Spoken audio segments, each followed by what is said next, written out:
a good time every time. Y'all need to relax, okay? Sophie Cunningham helped the Indiana Fever defeat the Phoenix Mercury, and she wanted to do her signature point, and we got the Fun Police, Indiana Fever assistant coaching staff coming in trying to ruin everything. We got to get into that, and it looks like the WNBA Women's Sports Sundays or whatever it is. Something has clearly shifted around the Indiana Fever, and fans can feel it. The conversation has changed almost overnight. Instead of talking about playoff hopes and the team's future, everyone is asking the same question. Is the pressure inside the organization becoming too much to handle? The Fever entered the season with huge expectations and one of the brightest spotlights in women's basketball. Every game, every decision, and every reaction is now being analyzed by millions of fans. That kind of attention can build a team up, but it can also expose every weakness. Recently, concern has started spreading across social media after reports of declining television interest and growing frustration among parts of the fan base. At the same time, unconfirmed rumors have claimed there may be tension behind the scenes. It's important to remember that these reports have not been officially verified, but they've been enough to spark intense debate across the basketball world. For years, successful teams have relied on one simple formula. Players compete together, coaches guide the strategy, and the front office keeps everyone moving toward the same goal. But when expectations become overwhelming, even small disagreements can quickly turn into major storylines. Many fans believe the Fever's biggest challenge isn't their talent. It's staying united while the spotlight grows brighter every week. Questions about coaching decisions, player chemistry, and leadership have fueled nonstop discussion, creating an atmosphere where every move is heavily criticized. Whether these rumors reflect real problems or simply the pressure that comes with enormous expectations remains unclear. One thing is certain, though, the Indiana Fever are facing one of the most closely watched moments in the franchise's recent history. How they respond over the next few weeks could shape the rest of their season, and perhaps the future of the organization itself. What do you think is really happening behind the scenes? You're going to see Sophie Cunningham having a good time, celebrating, and then you're going to watch the Fun Police. The Fun Police, Indiana Fever assistant coaches come in. Hey, you're having too much fun. Stop. Take a look. Let her point. She's pointing. She's having a good time. She's celebrating with the fans after a win. And here comes the Fun Police. Look, why are you knocking her arm down? Like, fall back. Sometimes y'all just gotta fall back. Look, you hitting her, push her arm down. Like, bro, y'all gotta relax. Y'all have got to relax. We don't need you policing us.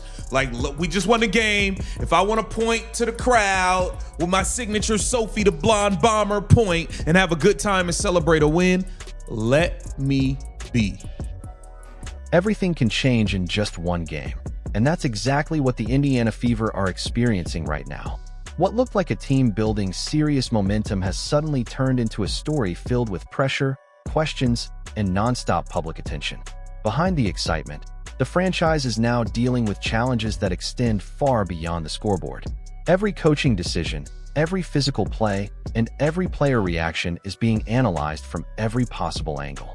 In today's WNBA, the spotlight is brighter than ever, especially when a team features some of the league's biggest stars. That attention brings incredible opportunities, but it also creates enormous pressure. A hard screen, a missed whistle, or a controversial collision can instantly dominate social media and sports talk shows. Moments that once disappeared after the final buzzer now become nationwide debates within minutes. The Fever aren't just trying to win basketball games anymore. They're trying to manage expectations that continue to grow with every headline. Whether the organization can stay focused through the noise may end up being just as important as what happens on the court. As the season continues, every move will be watched, every decision will be questioned, and the pressure is only getting bigger. One of the things is the lawmakers have requested an investigation. I'm just going to do it legal. Okay. Okay, that's fine. All right. Fine. Okay. So the law is your sport. Okay. Thank you. The law. Thank you, Tim. The letter asks that for an investigation into this. This isn't, from my understanding, the first time that you would have some sort of like civil rights investigation involving basketball players. So it's not like it's something new. Yeah, Jason, no, and I'll tell you what is going on the court here? I think it's absolutely silly, and it's anti-woman athlete. They play incredibly physical basketball in the WNBA. Hey, I'm glad to have a Democrat defending women's sports. Tim, how many WNBA games have you watched in totality? I bet you none of those lawmakers have watched them. Zero. So how Actually, I guarantee you they watch games of Caitlin Clark. how are they coming to these conclusions when they haven't watched the play in other instances? She gets physical play because she's a good player, and I've never seen them come to the rescue of someone like Angel Reese, for example, hold on a second. who got clotheslined on the court. We have a Democrat defending women's sports here. Jason, do you think? Hold on, Jason. Do you think Michael Jordan should be able to play in the WNBA? No, but here's what I'm saying. Michael Jordan's too old. But I'll tell you this much. Michael Jordan, when he was getting fouled by the Detroit Pistons and getting slammed on the ground, Congress didn't come in and save him. A single moment on the court may have changed the conversation around the Indiana Fever, and it wasn't just about the final score. What happened afterward created an even bigger debate, leaving fans questioning whether everyone inside the organization is truly on the same page. As games became more physical, many supporters noticed players like Sophie Cunningham stepping in during tense moments. To a large part of the fan base, those actions showed leadership, toughness, and a willingness to protect teammates like Caitlin Clark when games became increasingly aggressive. That image quickly spread across social media, where many praised the team's competitive spirit. But according to unconfirmed reports, the conversations behind closed doors may have looked very different. Rather than encouraging emotional responses to every hard foul or confrontation, the coaching staff reportedly preferred a calmer, more disciplined approach. The focus, according to those reports, was on making strategic adjustments instead of allowing emotions to control the game. That difference in philosophy may not sound dramatic at first, but in a season filled with constant media attention, even small disagreements can become major storylines. Every decision is magnified when millions of fans are watching, and every coaching choice is instantly judged by people with different opinions about how the team should respond. Many fans believe protecting star players should be the highest priority, especially when opponents play with extra physicality. Others argue that staying composed and avoiding unnecessary penalties gives the team a better chance to win over the course of a long season. Both viewpoints have fueled passionate discussions across the basketball community. It's important to remember that reports of disagreements inside the organization remain unconfirmed. Neither the Fever nor the coaching staff has publicly verified claims of major internal conflict. Still, the public reaction has been impossible to ignore. Social media quickly filled with criticism, support, and endless debates over the coaching staff's decisions. Whether the criticism is fair or not, one thing is undeniable. The spotlight on the Indiana Fever has never been brighter. How the team responds to this pressure could define not only this season, but also the culture they're trying to build. What do you think? Should the Fever respond with more aggression on the court, or is discipline the smarter path to success? Else to do. I understand. Yeah, I don't know. Stephanie White, find something else for them to do. They're trying to police everything. They're trying to stop a good time. Find something to do. Leave it alone. Now, we have to get into this because it looks like viewership is down. You know, it's up. It may be in a good place for women's basketball, but compared to what they got rid of to have this, it looks like this isn't going so well. This is courtesy of Awful Announcing. It says Women's Sports Sundays holding its own after replacing Sunday Night Baseball on ESPN. Okay. Here it says, ESPN replaced Sunday Night Baseball with Women's Sports Sundays. And 3 weeks in, we are getting our first look at how the change is working for ESPN. Through 3 weeks, WNBA games on Women's Sports Sundays are averaging 1 million viewers. The latest edition of Women's Sports Sundays was by far the series' biggest viewership success, with 1.6 million people watching the Indiana Fever take on the Las Vegas Aces. Now, Here it says the Fever Aces was a strong audience for the WNBA on ESPN viewership. For the game was up 53% from ESPN's WNBA regular season last season and up 3% from last season's Indiana Fever average on ESPN. Okay, now here's where things get tricky, and the word semantics. So they're gonna tell you, hey, it's up, 1 million viewers, it's up. Now remember what it replaced. Sunday Night Baseball is averaging substantially more viewers. The biggest challenge facing the Indiana Fever right now may not be happening on the court at all.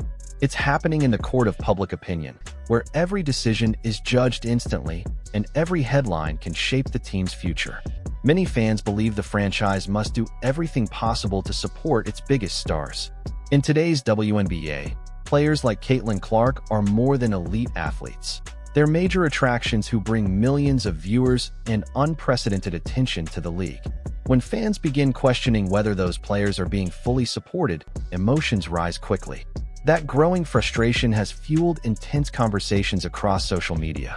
Some supporters have criticized the coaching staff and front office, arguing that recent decisions have damaged trust between the organization and its fan base. While opinions vary, the debate has become one of the league's biggest talking points. At the same time, rumors have started circulating about the team's long-term future. Some unconfirmed reports have claimed that multiple key players, including Caitlin Clark and Lexi Hull, could eventually evaluate their situations if concerns inside the organization aren't addressed. It's important to emphasize that these claims remain speculation and have not been confirmed by the players or the Fever. Even without verified evidence, those rumors have created even more uncertainty. That's the reality of modern sports. Once speculation catches fire online, it can quickly become part of the daily conversation, regardless of whether it's true. The Fever now face a critical moment. They're not only trying to compete for wins and a playoff spot, but they're also working to maintain confidence inside the locker room and among one of the most passionate fan bases in basketball. How they respond to the pressure over the coming weeks could define the direction of the franchise. Whether this becomes a temporary storm or the beginning of a much bigger challenge remains to be seen. One thing is certain, all eyes are on Indiana. Now it's up to the organization to change the conversation where it matters most, on the basketball court. What do you think? Is this simply outside noise, or does the Fever need to make real changes before it's too late? Compared to, big shot, C. Yeah, good shot. Yeah, good shot, Caitlin. Yeah, good shot. Yeah, good pass, Sophie. Good pass. Yeah, good pass. Yeah. Stephanie White doing a fucking backflip. Doing a freaking backflip. This is sick. Look at how excited y'all are. Caitlin also won a game and set records, even with AB, and this jealous coach had nothing to say. No emotion, literally no mention of CC. She even turned the team against CC. Damn. Acting like you won the championship after beating one of the worst teams. Unreal. Funny how White always seems to be more excited after wins when Clark doesn't play, and funny how minute restrictions and multiple rotations just went out the window, unlike last game. Yeah, Aaliyah Boston comes off of being out with a injury to playing fucking 38 minutes. I don't think Caitlin Clark's ever played 38 minutes in her WNBA career. I don't. CC, it's been a fun 5 to 6 years watched you play basketball. Never thought I would rather watch a women's basketball game than many other sports. That was because of you and how you made the games exciting. It's over now. Too many people, lesbian, jealous people, want to destroy you. I don't see things changing in the W unless something crazy is uncovered or Congress does actually investigate. If you are unwilling, and I know and appreciate your morals and integrity, to stand up and actually fight back to these people, it's going to only get worse for you and your career. We are here for you and will always have your back. Damn. Sophie Cunningham trolling the Phoenix Mercury. Michaela Timpson with the greatest defensive play in WNBA history, and she's only in her second year. That shows how much of an athletic freak Michaela Timpson is and how subpar the WNBA has been. And then we have Stephanie White becoming erect watching Kelsey Mitchell go-ahead shot. Comparing it to Caitlin Clark's game winner.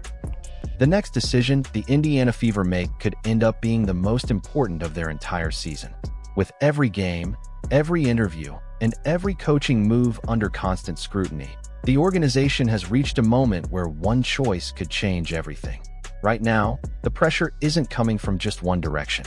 Fans are demanding answers. The media is watching every development, and every lineup adjustment immediately becomes a national talking point.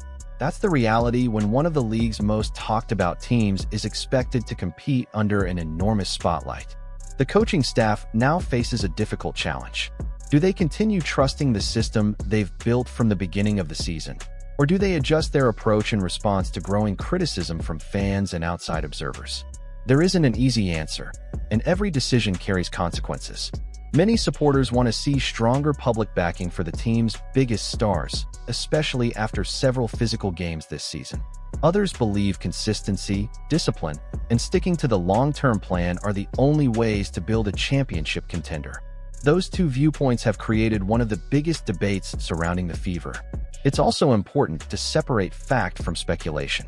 While social media has been filled with rumors about locker room tension and possible dissatisfaction among players, those claims remain unconfirmed. Neither the organization nor the players have publicly verified reports of major internal conflict. Still, the conversation has become impossible to ignore because perception often shapes the narrative as much as reality. Basketball history has shown that talented teams don't always fall apart because of their opponents. Sometimes the biggest challenges come from handling expectations, outside pressure, and maintaining trust throughout an exhausting season. That's why the next few weeks could be so important for Indiana. The Fever still have the talent to compete at a high level, but they'll need everyone moving in the same direction. If they can block out the outside noise and stay focused, this difficult stretch could become nothing more than a learning experience. If not, the questions surrounding the franchise will only continue to grow. Now all eyes are on Indiana. Every game, every decision, and every result will be analyzed more closely than ever before. The next chapter is about to be written, and basketball fans everywhere will be watching. Do you think the Fever can overcome the pressure, or does the organization need to make major changes? Share your thoughts in the comments. And don't forget to like and subscribe for more WNBA coverage and breaking basketball stories.